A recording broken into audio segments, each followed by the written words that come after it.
Hello students, so welcome on my channel Subham Pandey. Today we are going to discuss Footprints Without Feet, chapter number 5 of your book. So it is a very interesting story. In this story, a scientist became invisible because of some rare drugs.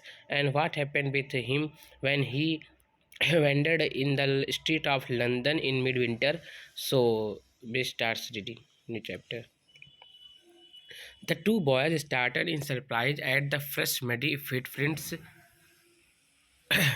of a pair of bare feet. कह रहा है कि ये बहुत आश्चर्यजनक बात थी लड़कों के लिए जब उन्होंने फ्रेश मडी मतलब एकदम ताज़ा ताज़ा पैर से धूल से सने हुए कीचड़ से सने हुए पैरों के निशान देखे वही नंगे पाँव के।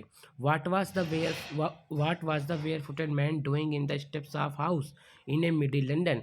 ये लंदन के बीच में ये घर पे किसके निशान आ रहे हैं जबकि कोई दिख नहीं रहा था ना। And where was the man, और आदमी कहाँ है। एज द गेट, उन्होंने नज़र दौड़ाई। ए रिमार्केबल साइट में देर, उनकी आंखों से एक रिमार्केबल साइट, एक अजीब सा उनके दृश्य सामने आया। A fresh footmark appeared from now, फिर से एक चिन्ह बन गया। किसका? पैरों का। फर्दर फुटप्रिंट्स फॉलोड, उन्होंने फुटप्रिंट्स को फॉलो किया वन आफ्टर अनदर, एक के बाद एक। डिसेंडिंग द स्टेप्स, मतलब सीढ़ियों के घटते समय। And progressing down the street, जो गली में नीचे जाता था। द बॉयज फॉलोड, बच्चों ने उनका पीछा किया फैसिनेटेड, उत्सुकता पूर्वक। Until the muddy expressions became फेंटर and फेंटर, जब तक कि वो जो मडी का निशान था वो कीचड़ का, वो गायब और गायब नहीं हो गया। एटलीस्ट डिसअपेयर टुगेदर अल टुगेदर, मतलब जब तक कि पूरा वो गायब नहीं हो गया वो उसका पीछा करते रहे।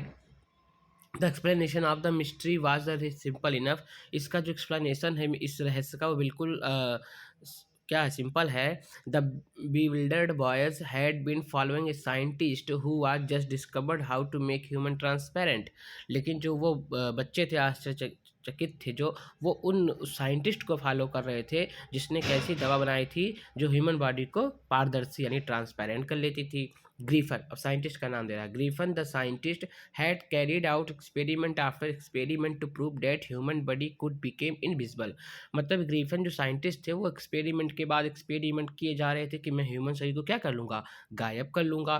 Finally he swallowed certain rare drugs, तभी उन्होंने क्या एक रेयर ड्रग्स खा ली या निगल लिया। And his body became transparent, और उनका शरीर जो है बिल्कुल पारदर्शी हो गया। एज सीट ऑफ ग्लास, जैसे किसी ग्लास का शीट होता है। Though it was also remained solid as glass, और बिल्कुल वो सॉलिड भी, इतना ठोस भी था, मतलब वो शरीर था लेकिन सिर्फ दिख नहीं रहा था, ग्लास जैसा सॉलिड भी था। ब्रिलियंट साइंटिस्ट दो ही वाज, वो कितना बड़ा वैज्ञानिक था, ब्रिलियंट था। Griffin was rather A lawless person, लेकिन वो क्या था, कानून विरोधी था। लॉलेस मतलब जो कानून को ना मानता हो। हिज लैंड लॉर्ड, उसका जो मालिक था, मकान मालिक, डिसलाइक्ड, उसको नापसंद करता था। And trying to reject him, उसे बाहर फेंकना चाहता था। इन रिवेंज, उसके बदले में Griffin set fire to the house, मतलब उसके घर को ही आग लगा दी। उसने कहा मैं तुम्हें रूम से बाहर फेंक दूंगा घर से, तो उसने उसके घर को आग लगा दी। And to get away without being seen he had remove his cloth, अपने सारे कपड़े उतार कर वो वहाँ घर से क्या हो गया, भाग गया, क्योंकि तो दिख भी नहीं सकता था, गायब हो जाता था। To get away without being seen, he had removed his clothes. Thus it was that he became a homeless vendor. अब वो क्या हो गया था, बिना घर का आवारा जैसा हो गया था, इधर उधर घूम रहा था बेचारा।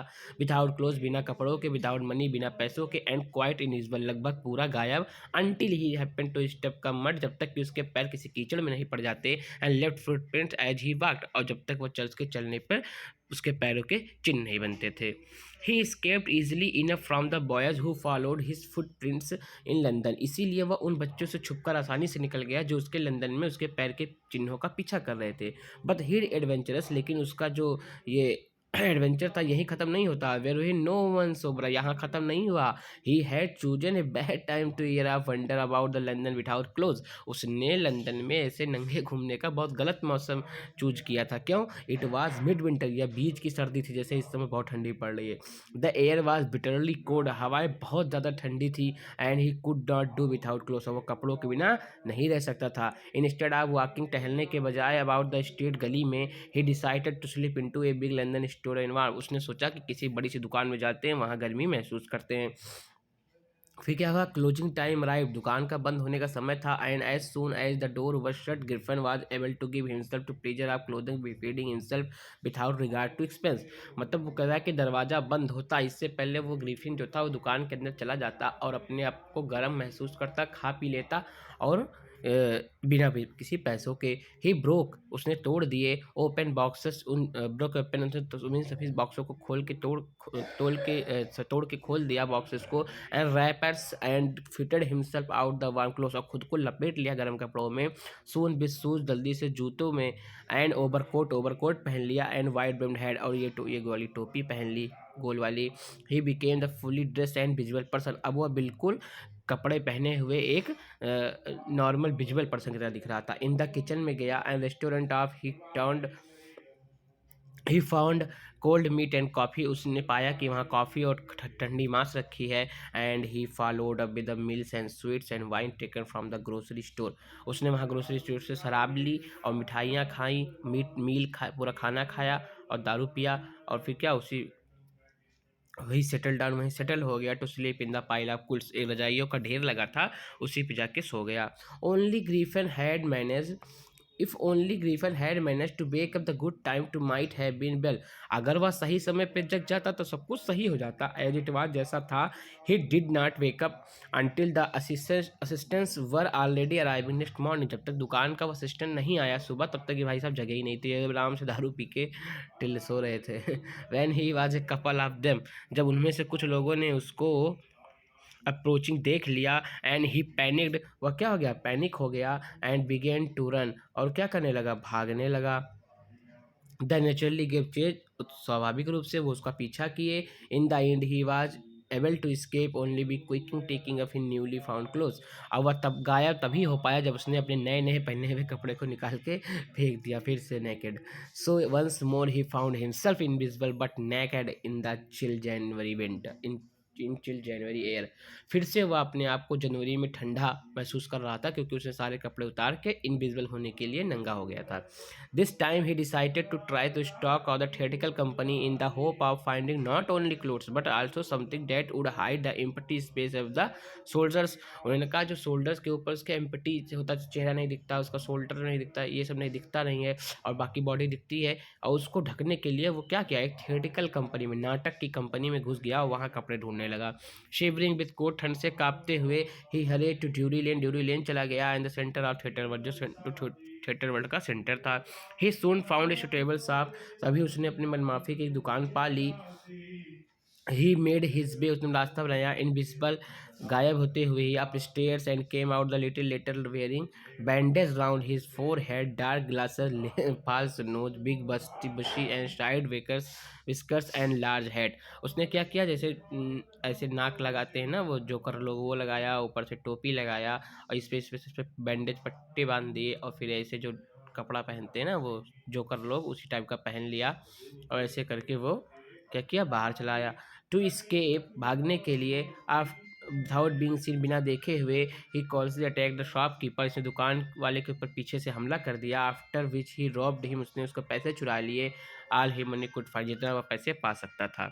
Eager to get away from the crowded London, वो उत्सुकता पूर्वक लंदन के क्राउड से बचने के लिए हिट टू के ट्रेन, मतलब वहाँ से बचने के लिए हिट टू के ट्रेन पकड़ी विलेज टू आइपिंग नामक गांव में, where he book 2 rooms in the local inn, उसने लोकल से होटल में 2 रूम बुक कर लिया था।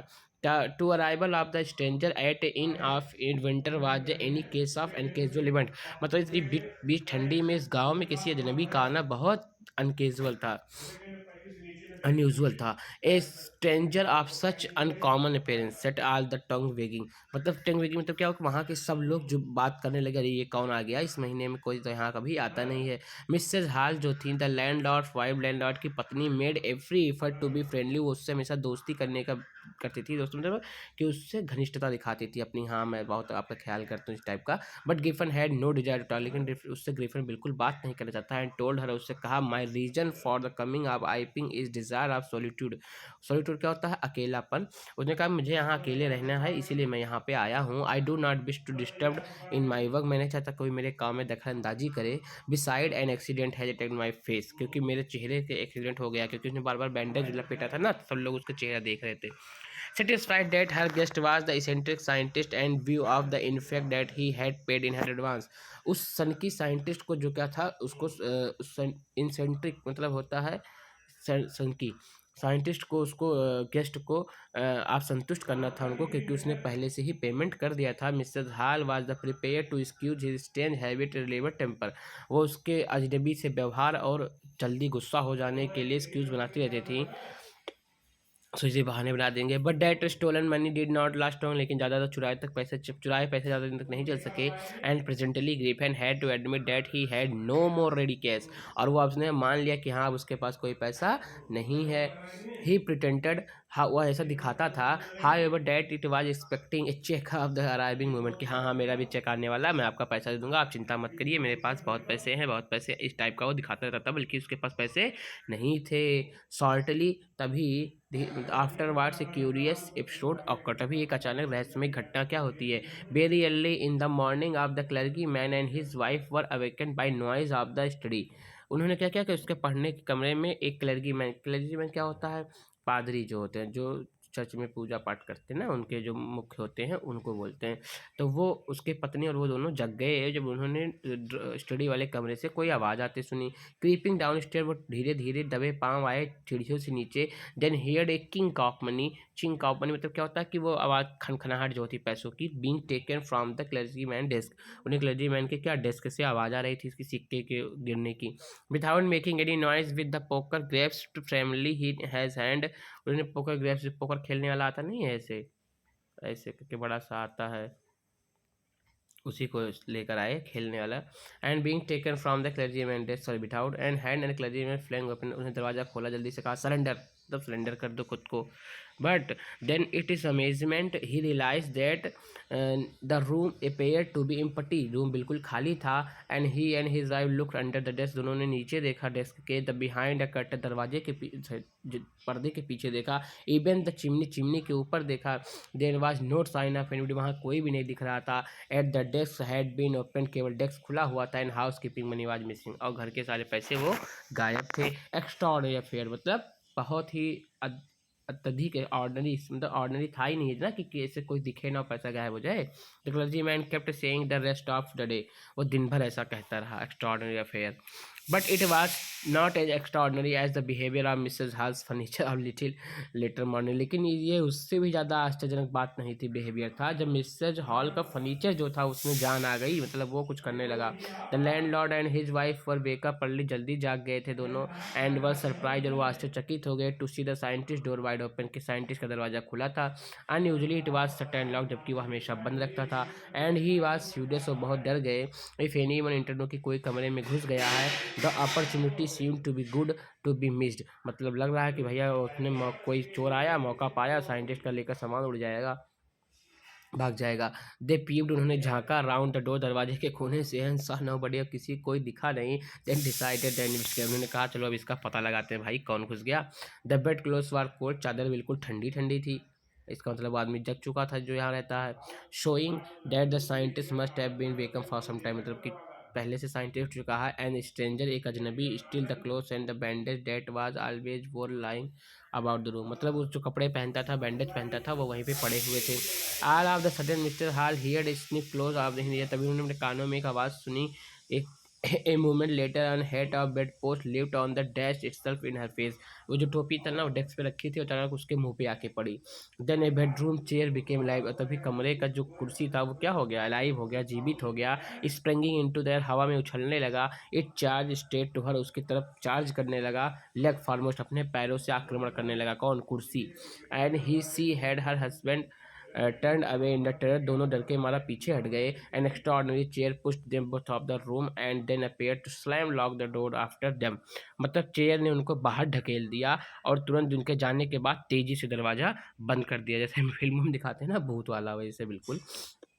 Mrs Hall almost fell down the stair hysteric, वह डर के मारा बिल्कुल सीढ़ियों से गिरने वाली थी। She was convinced that the room was haunted by spirit, उन्होंने अपने आप को बिल्कुल कन्विंस कर लिया था, मना लिया था कि इस कमरे में कोई आत्मा है। And that was the stranger had somehow केस्ड on the enter the furniture, और जल्दी से वो स्ट्रेंजर आत्मा जो थी वो इसी स्ट्रेंजर तरह आई थी और वो फर्नीचर में जाके बस गई है। My poor mother use to sit, बेचारी मेरी माँ जो थी इस कुर्सी पे बैठा करती थी। सी मोन्ड, वो रो रही थी कि to think that she rise the bucket, और आज उस कुर्सी ही उन्हीं के खिलाफ हो चुकी है, मतलब उस लैंड लेडी के।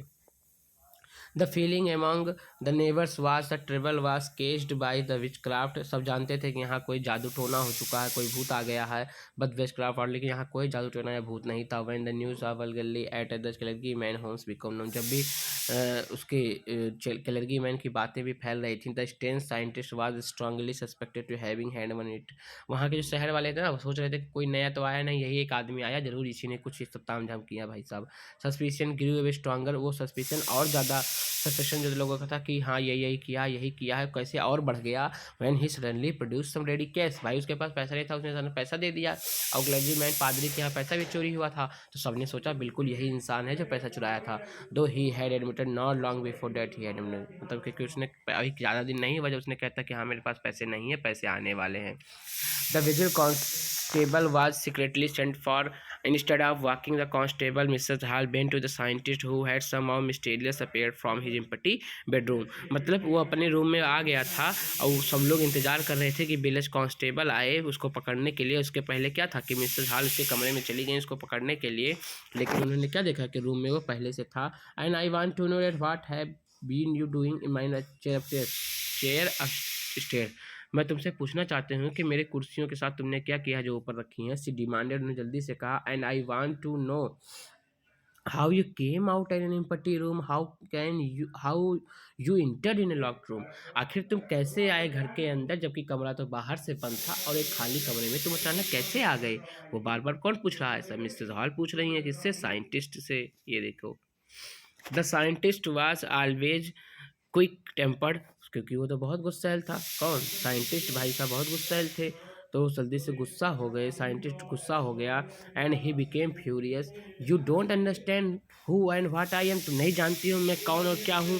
ही शाउटेड, वो चिल्लाया, very well I will show you, मैं तुम्हें अभी दिखाता हूँ। Suddenly he threw of the bandage, उसने अपने बैंडेज उतार दिए, whiskers, spectacles and even nose, नाक और कंधे के सब कपड़े सब उतार के फेंक दिए। And it took only 1 minute to do, उसे 1 मिनट भी नहीं लगा ये सब काम करने में। The horrified people in the bar found themself started headless man, और सब क्या देखने लगे कि एक बिना सर का आदमी खड़ा है। मिस्टर जैफर जो थे इसको पकड़ने आए थे। The constable now arrived and he was quite surprised to that find he had a statement without head, वो आश्चर्यचकित हो गए कि वे एक हादसे आदमी को पकड़ने जा रहे हैं जिसका सर ही नहीं है। But Jaffers was not easily prevented for doing his duty, लेकिन वो अपने कर्तव्य से पीछा नहीं करते थे। If a magistrate warrant ordered a person arrest, अगर एक मजिस्ट्रेट का आदेश है कि एक आपको आदमी को पकड़ना है, then the person had to be arrested, तो उन्हें उस चीज़ को पकड़ना ही पकड़ना है, विथआउट और विथ और विथआउट हिज हेड, चाहे उसका सर हो या ना हो। There followed by remarkable scene in the policeman try to get hold a man who was becoming more and more invisible, he threw off the garments and another, finally a shirt threw in the air and the constable he found struggling with how someone could not see it, मतलब वो इस remarkable होने था कि वो कैसे आदमी को पकड़ने आए थे जिसका सही नहीं था, जो धीरे धीरे गायब हो रहा था। और लास्ट में क्या किया, ग्रिफन ने अपनी एक शर्ट उतार कर फेंक दी और बिल्कुल क्या हो गया, वो गायब हो गया और किसी को दिख नहीं रहा था। All some people try to help, सब लोग ने उसके पकड़ मतलब उसको हेल्प करने की कोशिश की पुलिस को, बट फाउंड देमसेल्फ, लेकिन उसने पाया कि हिट बाय ब्लोज, कोई इनको मार रहा है। दैट सीम टू बी कम, और कहाँ से आ रही है मारने का, वो किधर से भी हाथ आता है उसको मार देता है, किसी को दिख भी नहीं रहा था। इन द एंड, और अंत में Jaffer was knocked unconscious and he made a last attempt he hold unseen scientist, उसने अंततः तक कोशिश की किसी तरीके से वो उसको पकड़ सके। There was nervous excited cries of hold him, हर जगह नर्वस लोग सब चिल्ला रहे थे कि पकड़ो उसको, but this was the easier said than done, लेकिन यह करने से सिर्फ बोलना आसान था, करना नहीं। Griffin had shaken himself free, उसने अपने आप को क्या कर लिया था, उसने अपने आप को एकदम फ्री कर लिया था। And no one knew well lay hands on him, और कोई भी उसे पकड़ नहीं सका। ठीक है, राइटर कौन है इसके, H.G. वेल्स, ये आपका बहुत इंपॉर्टेंट क्वेश्चन। ठीक है, राइटर का नाम आपको याद रखना पड़ेगा। चलिए, ये चैप्टर ख़त्म होता है और आप इसको अच्छे से तैयार करिए। इसकी मीनिंग कोई प्रॉब्लम हो तो आप कमेंट में आप ज़रूर बताएं।